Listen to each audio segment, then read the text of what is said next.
Hey Candles, welcome to Candela Learnings. This is Akshay, your social science tutor.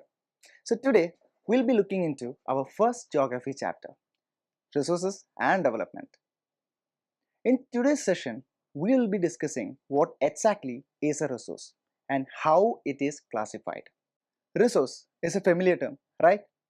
You might be sitting or standing somewhere when you're watching this video session. Wherever you place yourself or wherever the location is, you are surrounded by many things, right?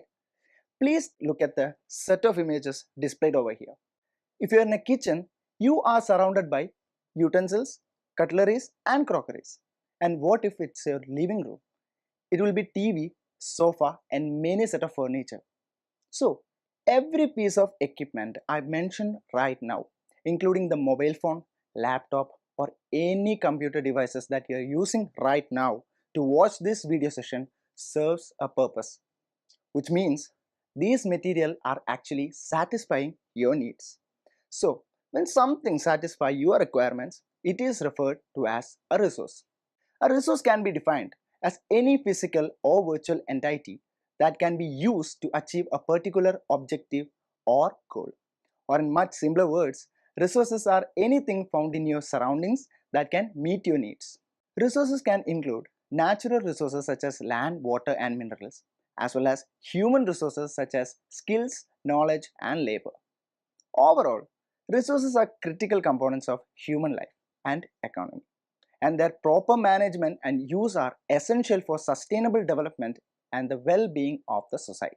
Resources are divided into number of groups according to various criteria because our biosphere have a large number of resources. Now let's look at the classification of these resources. Now if you look at this hierarchy, here resources are categorized based on their origin of accessibility, ownership and status of development. The classification of resource is a necessary process because it helps us to understand and manage resources more effectively. One of the main reasons for classifying resource is to ensure their sustainable use. By identifying the type and availability of the resources, we can actually determine how much of them can be used without causing any depletion or degradation. Resources are sometimes limited and there are often rising demands for them.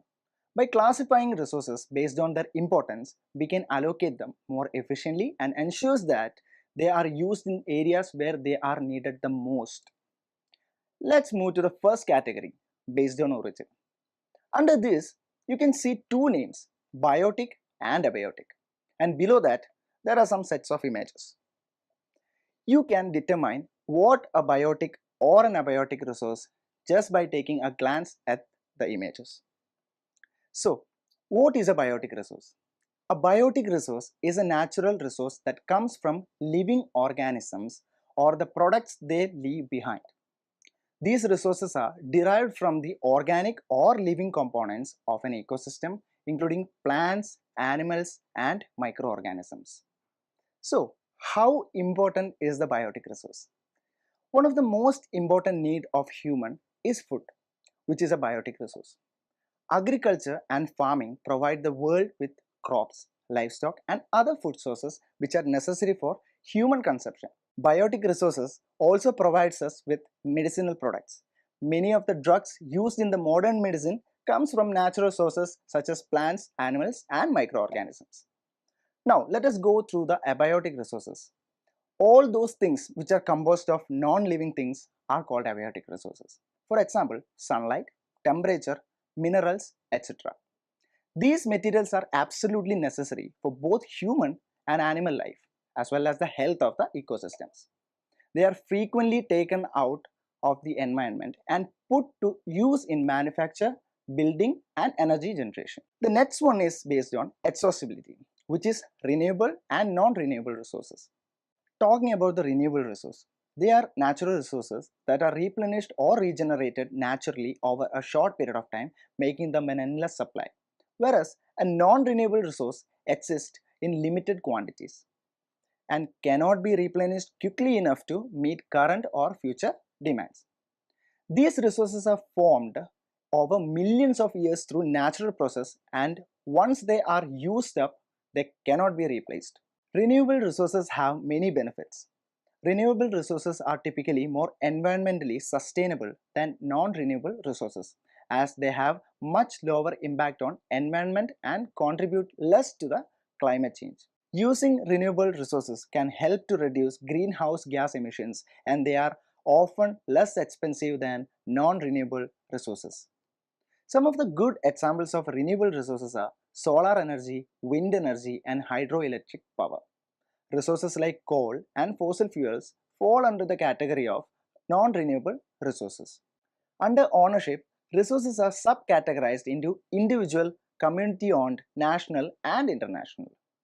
Our home, car, mobile phones. So basically, any resources which are owned by an individual and can't be accessed by someone else can be termed as individual resources. Next one is community owned resource. A community owned resource is any asset or property that is managed, controlled, and utilized by the people of a particular community for their collective benefit.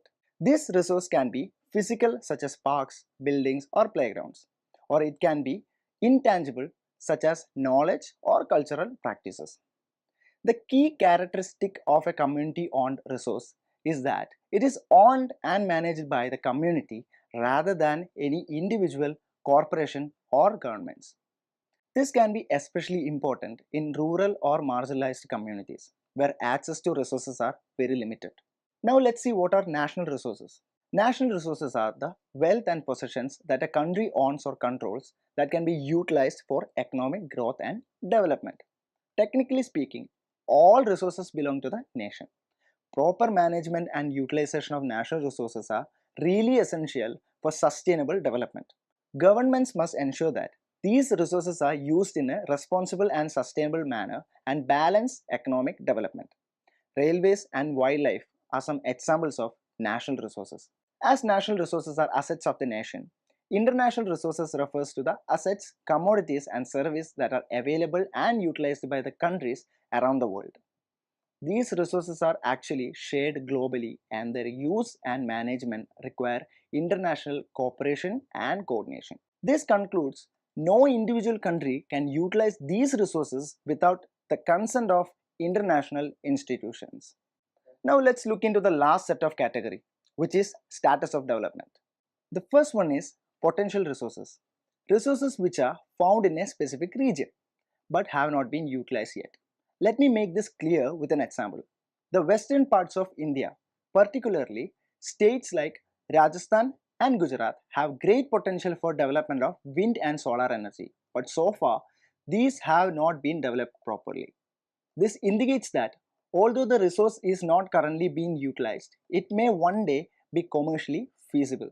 Potential resource can exist in many forms, including minerals, oils, and gas reserves. Now, developed resources. These resources are identified, extracted, and processed for commercial use. Examples of developed resources include petroleum, forest, and gas reserves.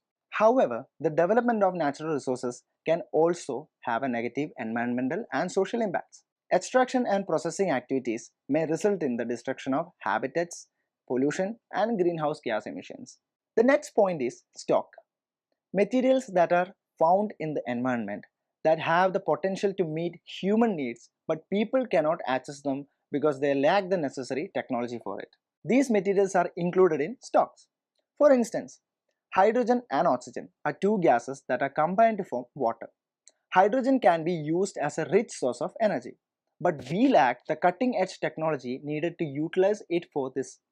Hence, it can be considered as stock. Now let's see what are reserves. Reserves are actually considered as the subsets of stock. So reserves are actually a set of resources that are kept aside by individuals, organizations, or governments for future use in times of need or emergencies. Fossil fuels and water inside the dam are considered reserves. Overall, reserve resources play a crucial role in ensuring the stability and security of individuals, organizations, and countries, especially during the time of crisis. So, in today's session, we covered a lot of information regarding resources and their classification. With the help of examples, we discovered the significance of resources and how they are categorized. So, we will end today's session The remaining topics will be covered in the ensuing session. See you soon. Bye.